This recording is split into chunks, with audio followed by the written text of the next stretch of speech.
के उद्देश्य क्या है और आगे का रास्ता क्या है और हमारे टारगेट्स क्या है। बाकी जो मूल विषय है उसकी वजह से मैं थोड़ा सा समझ पाता हूं कि शायद क्या होना चाहिए। जो डॉलर की प्रॉब्लम है या जो दुनिया की पूरी अर्थव्यवस्था की समस्या है, इसके बारे में थोड़ा अध्ययन किया भी है और राजीव भाई के साथ रहने की वजह से ये विषय तो रोज पढ़ने में आते ही रहते हैं, समझने में आते हैं। मैं सौभाग्य ही कहिए कि जिस दिन राजीव भाई ने सामाजिक जीवन में कदम रखा उसी दिन से उनके साथ हूं। लगभग मेरे ख्याल से 24 साल का उनका पीरियड है। 90 से शुरू करिए, 90 से शुरुआत हुई है और 2010 तक, तो ये 20 साल। और उससे पहले के जो 4 साल उनके विद्यार्थी जीवन के हैं उसमें उन्होंने शुरुआत किया था, लेकिन 90 के साल में पूरी तरह से सामाजिक जीवन में आने की उनकी शुरुआत हो गई। तो उनका जो 24 साल का पीरियड है वो 24 साल का पीरियड साथ में ही गुजरा है। शुरुआत में हम लोग इलाहाबाद में, हमारा जन्म, राजीव भाई का जन्म तो अलीगढ़ जिले में हुआ। हम लोग अलीगढ़ जिले के रहने वाले हैं। फिर पढ़ने के लिए राजीव भाई की जो प्राइमरी एजुकेशन है वो फिरोजाबाद करके एक शहर है उत्तर प्रदेश में, वहाँ पर हुआ। मेरी भी शुरुआत की जो शिक्षा है फिरोजाबाद की है। उसके बाद फिर राजीव भाई इलाहाबाद विश्वविद्यालय में पढ़ने के लिए गए। वहाँ पर उन्होंने इंजीनियरिंग की पढ़ाई की और मैं भी उनके साथ साथ वहाँ पर पढ़ने के लिए गया। फिर 97 में हम लोग सेवाग्राम आए। यहाँ पर एक बहुत बड़े इतिहासकार रहा करते थे, उनका नाम धर्मपाल जी है, जिन्होंने राजीव भाई के व्याख्यान सुने होंगे। उनको धर्मपाल जी का नाम कई बार उसमें आया भी है। तो उनके साथ अध्ययन करने के लिए यहाँ सेवाग्राम आना हुआ। तब से लगातार सेवाग्राम में ही रहना है और अपने अंतिम समय में या अपने अंतिम समय से थोड़ा सा पहले उनका परम पूज्य स्वामी जी के साथ जुड़ना हुआ और भारत स्वाभिमान की स्थापना हुई। आप सब जानते होंगे उसके बारे में। और भारत स्वाभिमान का काम करते करते उनको यहाँ से जाना पड़ा, इस दुनिया से विदा लेनी पड़ी। ये जो उनका 24 साल का जो समय है, उस 24 साल के समय में मुझे याद आता है कि 90s के दौर में जब ये WTO और गेट करार की बात शुरू हुई थी, उस गेट करार में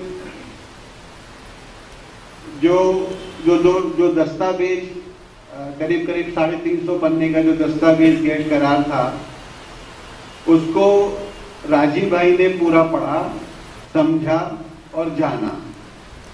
जबकि उस समय तक राजीव भाई को इकोनॉमी का ABCD भी नहीं पता था। वो टेक्निकल लाइन के आदमी थे, टेक्नोलॉजी पर काम किया उन्होंने, सैटेलाइट टेलीकम्युनिकेशन पर उनका काम था। लेकिन चूंकि उनको इंटरेस्ट था, WTO क्या है, गेट क्या है, डंकन क्या है, जानना चाहिए, तो जानना चालू किया। जब जानना चालू किया तो मुझे याद है कि लगातार 3 महीने तक उन्होंने उस डॉक्यूमेंट को पढ़ा और कोई भी शब्द समझ में नहीं आता था, क्योंकि इकोनॉमी का शब्द ऐसे होते हैं कि अगर आप नहीं जानते तो समझ में नहीं आता कि इकोनॉमी की शब्दावली क्या होती है। तो बाकायदा सारे शब्द वो लिख के और फिर इकोनॉमिक्स के जो टीचर होते थे उनसे समझने जाते थे कि कैसा, कि इन शब्दों का मतलब क्या है, इनका क्या मतलब है, कैसे इसको समझना पड़ेगा। तो 3 महीने तक लगातार उन्होंने समझा और उस 3 महीने में गेट और डंकल के प्रपोजल्स को पढ़ने से उनको इतना आइडिया आ गया कि दुनिया में अर्थव्यवस्था बराबर नहीं चल रही। इतना उनको समझ में आ गया, क्योंकि गेट और डंकल पर डिस्कशन के दौरान जो चीजें निकलती थी, खेती का सवाल हो, ट्रिप्स का सवाल हो, ड्रिम्स का सवाल हो, या जो IPR का सवाल हो, इंटेलेक्चुअल प्रॉपर्टी राइट्स की प्रॉब्लम हो इस देश में, उन सब चीजों से ये तो समझ में आ गया कि ये कोई सामान्य चीज नहीं है, ये जरूर पूरे देश को वापस से गुलाम बनाने का कोई रास्ता है। लेकिन पढ़े लिखे लोग नहीं मानते थे, उनको लगता था कि नहीं ये तो सब फालतू की बातें, आप तो कुछ भी उल्टा सीधा बोलते रहते हो। तो वो जमाने में क्योंकि वो विद्यार्थी थे, उम्र कम थी उनका, तो अपने देश में क्या होता है कि जिसके जरा बाल पके होते हैं लोग उसको ज्यादा गंभीर मानते हैं। अगर कोई 20 साल का विद्यार्थी या 25 साल का विद्यार्थी कोई ऐसी बात कहे तो उसको एक बचपना समझ के टाल देते हैं। तो उस जमाने में तो इलाहाबाद विश्वविद्यालय में और उसके आसपास जितने भी कॉलेजेस हैं उनमें जाना, व्याख्यान करना, समझाना, बताना, ये सब चलता था। 90 के बाद जब से ग्लोबलाइजेशन का दौर चला, मनमोहन सिंह जी उस समय हमारे फाइनेंस मिनिस्टर बने और उन्होंने जो नरसिम्हा राव की सरकार से ये सब चालू हुआ, तब से ये बात और ज्यादा खुलकर सामने आने लगी कि जो दुनिया की अर्थव्यवस्था है वो आज भी वही अर्थव्यवस्था है जो आज से 200 साल पहले थी, उसमें कुछ भी बदलाव नहीं हुआ है। माने औद्योगिक क्रांति के बाद पश्चिम के देशों ने जो अपने यहाँ पर तरक्की की, अपने यहाँ पर जो उन्होंने टेक्नोलॉजी डेवलप की, अपने यहाँ पर जो संसाधन डेवलप किए, या दुनिया के दूसरे देशों में जाकर उनको गुलाम बनाना शुरू किया, या उनके पास कुछ था नहीं इसलिए उन्होंने दूसरे दुनिया के देशों को गुलाम बनाना चालू किया, वो बात लगातार आगे बढ़ती गई और औद्योगिक क्रांति के माध्यम से लगातार दुनिया के देशों पर कब्जा करने का अभियान चला और चलाया गया। 19वीं शताब्दी में आप सब जानते हैं कि 16वीं शताब्दी से शुरू हुआ, 1498 से कह लीजिए, 1498 से इसकी शुरुआत मानी जाती है। वास्को डी गामा और कोलंबस ये दो लोग थे। तो जो वास्को डी गामा था वो इधर हिंदुस्तान की तरफ आया, कोलंबस अमेरिका की तरफ गया।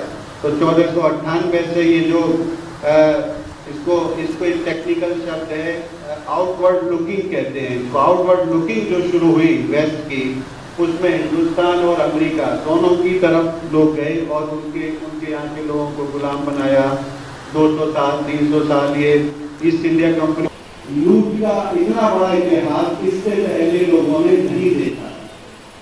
हम तो 5000 साल से अपनी सभ्यता को मानते हैं कि हम 5000 साल से जिंदा हैं और अपने देश में रहते हैं, अपने इलाके में रहते हैं। दुनिया में दूसरी सभ्यताएं भी हैं जो रहती हैं, अमेरिका में हो, चाइना में हो, जापान में हो, अपने अपने इलाकों में रहती हैं। लेकिन हिंदुस्तान की सभ्यता सबसे पुरानी है। तो पिछले 5000 सालों में एक असेसमेंट ऐसा है कि हमने लूट का इतना बड़ा नेटवर्क कभी नहीं देखा जो पिछले 300-400 साल में देखा। उसके बाद आप जानते हैं आज़ादी का आंदोलन चला देश में लगभग 90 साल, 1957 से मान लीजिए 1947 तक, तो 90 साल में जो पीरियड है उसमें हम सब लोगों ने देखा। क्योंकि अंग्रेजों का जो काम करने का तरीका है, उनकी जो स्ट्रेटेजी है वो इतनी क्लिष्ट है, इतनी उलझी हुई है कि सामान्य व्यक्ति भी नहीं समझ सकता कि हो क्या रहा है।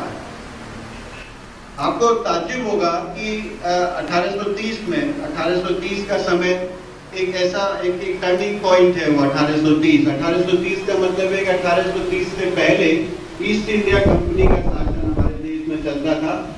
वो इस देश में हुकूमत करते थे, लेकिन ईस्ट इंडिया कंपनी के मार्फत ब्रिटेन की रानी यहाँ पर काम करती थी। लेकिन 1830 का जो पीरियड है, जो समय है, उसमें ईस्ट इंडिया कंपनी किनारे हो गई है या ईस्ट इंडिया कंपनी को हटा दिया गया।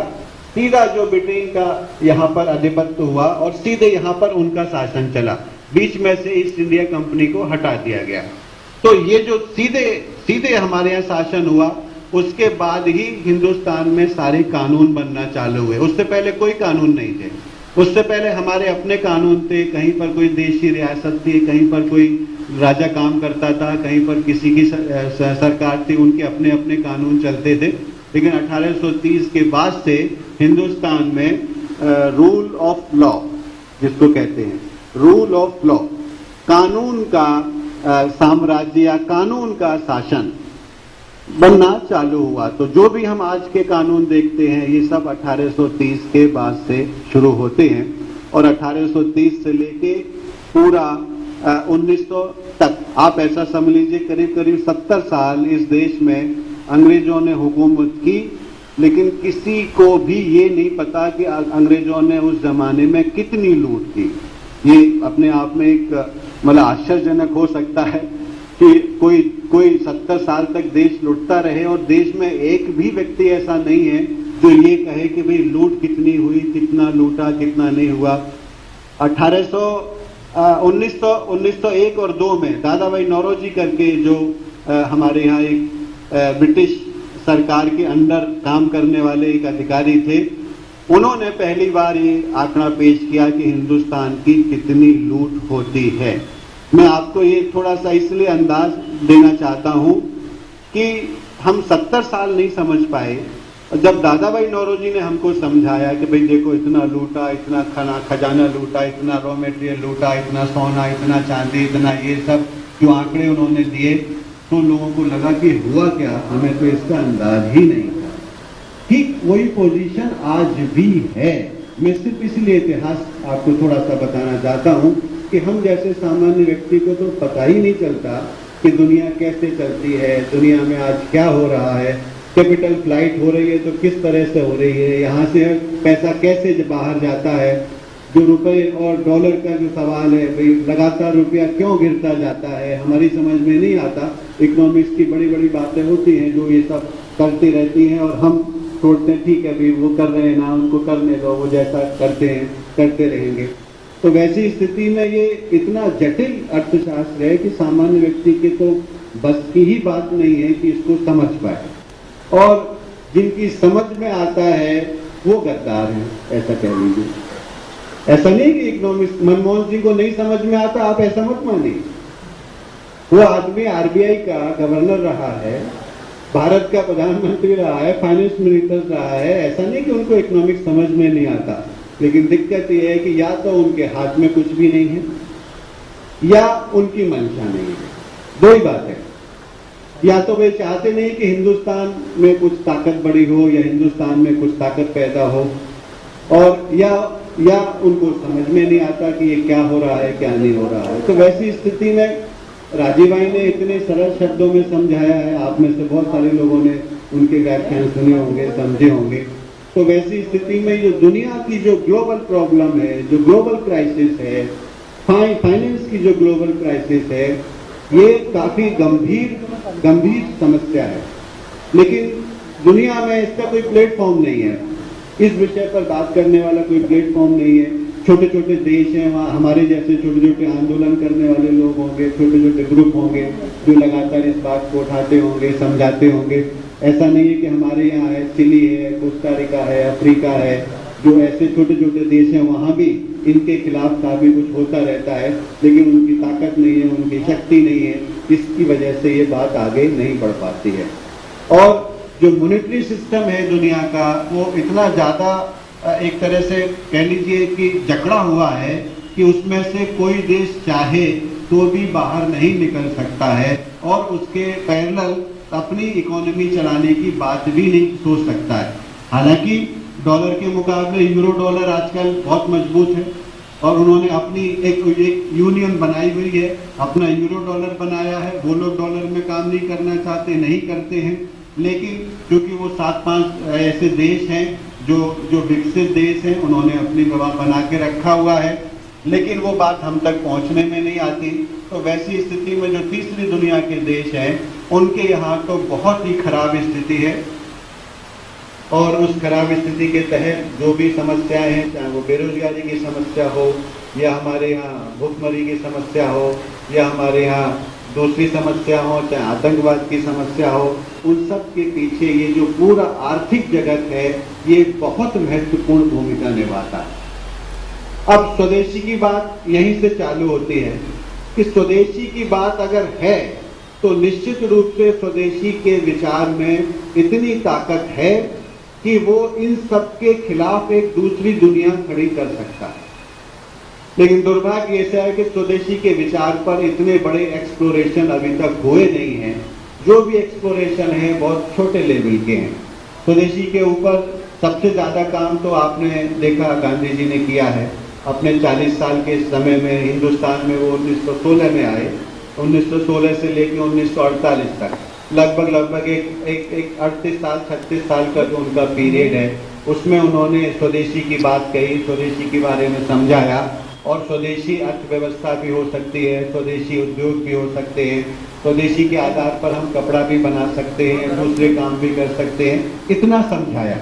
लेकिन उसके बाद कोई इतने बड़े लेवल पर स्वदेशी की बात, राजीव भाई ने बातें उठाई, स्वदेशी के बारे में समझाया। मुझे लगता है कि गांधी जी के बाद में कोई बहुत बड़ी बात नहीं कह रहा हूँ, लेकिन गांधी जी के बाद स्वदेशी का जो विचार है, जितने अच्छे ढंग से राजीव भाई ने उठाया, शायद ही कोई दूसरा पिछले 40 साल में 50 साल में उठा पाया होगा। वैसी स्थिति में जो स्वदेशी का विचार है, मैं तो ऐसा मानता हूँ, मतलब राजीव भाई के साथ रह के मैं एक पूरे विश्वास के साथ ये कह सकता हूँ कि जो स्वदेशी का विचार है, ये पूरी राष्ट्र को चलाने का विचार है। और इस विचार पर कोई भी राष्ट्र चल सकता है, किसी भी लेवल पर चल सकता है, लेकिन उस विचार में हमें विश्वास होना चाहिए और उस विचार में हमको काम करने की आदत डालनी चाहिए। वैसी स्थिति में वो कब संभव हो सकता है कि वैसी स्थिति में हमको जितना भी पश्चिम का ज्ञान है, सारा ज्ञान भूलना पड़ेगा। अगर हम इसके लिए राजी नहीं हैं कि हम एक दीवार खड़ी कर सकें, तो शायद हम स्वदेशी के जो ताकत है उसको नहीं समझ सकते। क्यों? क्योंकि हमारा ध्यान बार बार वेस्ट के पीछे जाता है। अच्छा, वहां पर क्या होता था, यहाँ पर क्या होता है, वहां कौन सी समस्या कैसे निकालते हैं। अगर आज हमारी फंड्स की क्राइसिस आ गई है, सरकार के पास पैसा नहीं है, बैलेंस ऑफ पेमेंट की क्राइसिस है, पैसा कहां से लाए, तो पूछेगा अच्छा इंग्लैंड वाले क्या करते हैं, अमेरिका वाले क्या करते हैं, जब उनके यहाँ बीओपी क्राइसिस होती है, वो कहां से फंड्स लेके आते हैं। अच्छा वो विश्व बैंक से लेके आते हैं, चलो हम भी ले आते हैं उनके यहाँ से। ये जो पीछे लगने का जो प्रॉब्लम है, ये बार बार हम पीछे, हमारी जो लुकिंग है ना, वो वेस्ट की तरफ चली गई है हर समस्या में। अच्छा, अपनी इकोनॉमी कैसे चलाए, रोजगार हमारे यहाँ नहीं मिलता है क्या, अच्छा अमेरिका वाले क्या करते हैं रोजगार के लिए। तो ये जो बार बार हम पीछे की तरफ देखते हैं, जो वेस्ट की तरफ देखते हैं किसी भी समस्या के लिए, आपने मतलब अक्सर सुना होगा, अभी मतलब एक 3 महीने पहले की बात है, गोवा में बीजेपी की सरकार है, तो फुटबॉल का मैच हो रहा था ना, तो 3-4 मंत्रियों को फुटबॉल का मैच देखने जाना होगा, तो उन्होंने सरकारी टिकट बनवा लिया। सरकारी टिकट बनवा लिया तो किसी ने प्रेस रिलीज करके बोला होगा कि वो सरकार के खर्चे पर मैच देखने जा रहे हैं। तो उन्होंने बोला कि नहीं, हम मैच देखने नहीं जा रहे, मैच का अरेंजमेंट कैसा होता है ये देखने जा रहे हैं। आपको ऐसे स्टेटमेंट दिखते होंगे अलग अलग सरकारों के। अच्छा जापान क्यों जा रहे हैं, अच्छा वहां सड़कें कैसे बनती हैं देखने जा रहे हैं, हवाई जहाज कैसे बनते हैं देखने जा रहे हैं। हम क्यों जाना चाहते हैं? क्योंकि हमें पता ही नहीं है कि क्या काम कैसे होता है, कैसे नहीं होता। तो हर चीज में, हर सॉल्यूशन में, हर चीज में हम वेस्ट की तरफ जाएंगे तो शायद मुझे लगता है स्वदेशी की बात हम नहीं कर सकते। स्वदेशी की बात अगर आप करने जाएंगे, और मैं पूरे विश्वास के साथ कह सकता हूं, पूरे दावे के साथ कह सकता हूं कि अगर आप कोई एक समस्या उठाएं और उसका समाधान खोजने जाएं तो आपको स्वदेशी में वो समाधान मिलेगा। आपको पीछे देखने की जरूरत नहीं है। लेकिन हमको एक कॉन्फिडेंस नहीं है कि हम उस समस्या का समाधान अपने से कर सकते हैं, या हमारे लोग कर सकते हैं, या हमारी बुद्धि, हमारा इंटेलेक्ट, हमारे यहाँ के लोग, हमारे यहाँ के इंजीनियर, वैज्ञानिक कर। अभी देखिए इसरो में नए नए काम हो ही रहे हैं ना। अभी लेटेस्ट जो मिसाइल बनाई है और कल ही जो लॉन्च हुई है, तो लोगों ने लॉन्च किया है, बनाया है। तो क्यों बनाया है? क्योंकि हमने अपने लोगों को काम करने का मौका दिया, हमने उनको एक चांस दिया, हमने उनको एक टारगेट दिया कि भाई ऐसा करना है, ऐसा करना है, और लोगों ने करके दिखाया। हम अगर अपने लोगों पर विश्वास नहीं करेंगे, अपना जो भारतीय मेधा है, जो भारतीय इंटेलेक्ट है, जो हमारा खुद का इंटेलेक्ट है, उस पर हम भरोसा ही नहीं करेंगे तो मेरे ख्याल से देश को आगे कभी लेके नहीं जाया जा सकता। तो स्वदेशी पर अगर विश्वास करेंगे तो फाइनेंस की प्रॉब्लम भी वैसी ही है। इस देश में इतना पैसा है, लेकिन सरकार के पास पैसा नहीं है। सरकार होती रहती है क्योंकि सरकार की इनकम तो टैक्स कलेक्शन ही है ना, और टैक्स कलेक्शन इतना रद्दी किस्म का है हिंदुस्तान में। राजीव भाई ने तो काफी लंबा व्याख्यान दिया है, आपने सुना होगा। इतना रद्दी किस्म का टैक्स कलेक्शन है, इसलिए लोग टैक्स नहीं देते। लेकिन हम उसको चेंज करने को तैयार नहीं है। अब शायद मोदी जी की सरकार आई है, वो कुछ अगर इस पर सोचें, इस पर आगे प्लान बनाए तो जरूर कुछ आगे बात बन सकती है। लेकिन देश में पैसे की कमी नहीं है, ये हमको विश्वास नहीं होता। बाहर से मल्टीनेशनल्स यहाँ आने को तैयार हैं। यहाँ पर अभी 2 दिन पहले मोदी जी से कौन मिला था? ये फेसबुक का जो संस्थापक है। क्यों आना चाहता है भाई हिंदुस्तान में? मराठी में, हिंदी में, तमिल में, तेलुगु में, बंगाली में फेसबुक के वर्जन क्यों निकालना चाहता है? किसने कहा निकालने के लिए? मार्केट है, पैसा है, आपके लोग हैं, ऐसा है। लेकिन हमारे ही लोगों को विश्वास नहीं कि हम कुछ कर सकते हैं। दुनिया को ये भरोसा है कि हिंदुस्तान में जाएंगे तो लाखों डॉलर कमा सकते हैं, हिंदुस्तान में जाएंगे तो अरबों खरबों की संपत्ति कमा सकते हैं। हमारे लोगों को भरोसा नहीं है कि हम कुछ कर सकते हैं। तो वैसी स्थिति में जब तक हमें विश्वास नहीं होगा, जब तक हमें कॉन्फिडेंस नहीं आएगा, जब तक हम नहीं सोचेंगे उसके बारे में, तब तक शायद कोई दूसरे लोग तो सोचने के लिए नहीं आएंगे। सोचना हमको पड़ेगा।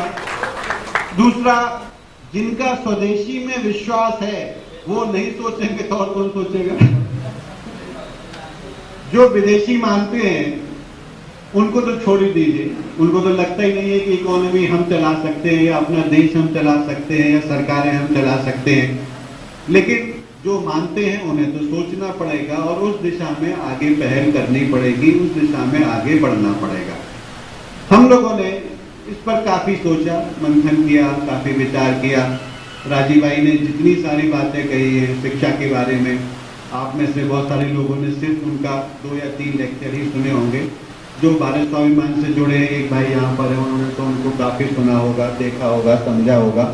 उन्होंने शिक्षा के ऊपर और इकोनॉमी के ऊपर, स्वास्थ्य के ऊपर उनके सबसे काफी तगड़े व्याख्यान उनके स्वास्थ्य के ऊपर, और आज की स्थिति में शायद उनके स्वास्थ्य के व्याख्यान ही सबसे ज्यादा लोग पसंद करते हैं। तो उन 4-5 विषयों के ऊपर उन्होंने काफी गंभीरता से बातें कही हैं। अब हम सब लोगों ने सोचा कि भाई राजीव भाई तो नहीं है, अब क्या करें, कैसे इस काम को आगे बढ़ाएं। तो फिर हम लोगों को लगा, हम लोगों ने 2 डिसीजन लिए। एक डिसीजन तो ये लिया कि भाई जो कुछ राजीव भाई ने कहा है इसको घर घर में पहुंचना चाहिए। क्यों कि आप सब इस बात से सहमत है कि उनकी आवाज में एक जादू है। उनकी आवाज आदमी को पकड़ लेती है और जो वो कहना चाहते हैं वो उसके अंदर उतार देती है। तो वैसी स्थिति में अगर उनके पास इतनी ताकत है, उनकी आवाज में इतनी ताकत है, तो बजाय इसके कि हम अपनी आवाज में चिल्लाएं, उसी आवाज को जितना ज्यादा लोगों तक पहुंचा सकें उस काम को हम करें, तो निश्चित रूप से लोगों को ये जागृति होगी कि जरूर कुछ गड़बड़ है। उसका समाधान क्या निकलेगा ये बात की बात है, लेकिन ये कॉन्फिडेंस आना, ये विश्वास आना, ये समझ आना कि कुछ भी सही नहीं चल रहा है, इतना समझने के लिए राजीव भाई के व्याख्यान सुनना बहुत जरूरी है। और मेरा व्यक्तिगत अनुभव है, जब से राजीव भाई गए हैं तब से ऐसे सैकड़ों फोन, हजारों लोगों का संपर्क मुझसे हुआ जिन्होंने राजीव भाई को नहीं देखा। उन्होंने वो व्याख्यान सुने और उन्होंने कहा कि हमारा सबसे ज्यादा जो दुख है वो यही है कि हम उनसे मिल ना सके, हम उनको जान ना सके। तो वैसे स्थिति में हमारा एक तो पॉइंट प्रोग्राम ये है कि जो उनकी आवाज है, जो उनके व्याख्यान है, उनको हम घर घर पहुंचाना चाहते हैं। हम लोगों ने एक छोटा सा ट्रस्ट बनाया है, राजीव दीक्षित मेमोरियल ट्रस्ट उसका नाम है। उस ट्रस्ट के माध्यम से एक नो प्रॉफिट नो लॉस पर हम सीढ़ियों